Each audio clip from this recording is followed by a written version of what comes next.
All right. Thank you so much, Yvonne, for sharing your story. It's incredibly powerful, and it explains why conservation and clean energy work is so important.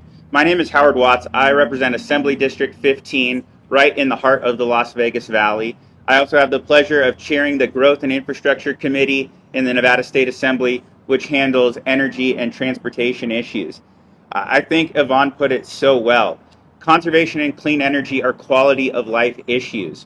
We know that these issues are contributing to excessive heat in our communities, to drought, limited water availability, to wildfire. Those are all things that we have to do everything that we can to address. It's also an incredible economic development opportunity.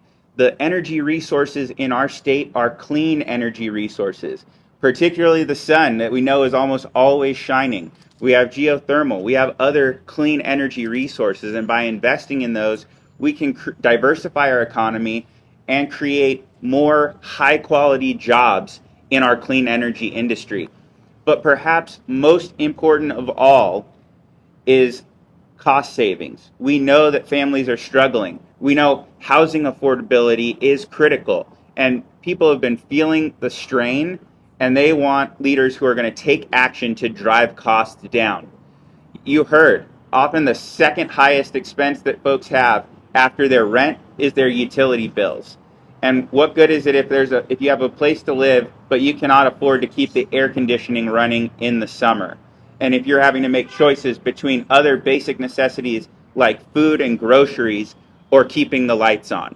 That is why I am so happy to be sponsoring Assembly Bill 458, which will expand the use of rooftop solar power in affordable housing communities.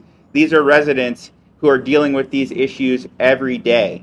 But unfortunately, they've been locked out from the benefits that solar energy can provide. I feel very fortunate. I own my home, and I was able to put solar on my roof and lower my energy bills. But not everyone has that opportunity. This legislation will make sure that we can go into affordable housing communities and deploy solar and guarantee that the benefits from those installations go directly to consumers, lowering the cost of their utility bills and freeing up more money for everyday essentials.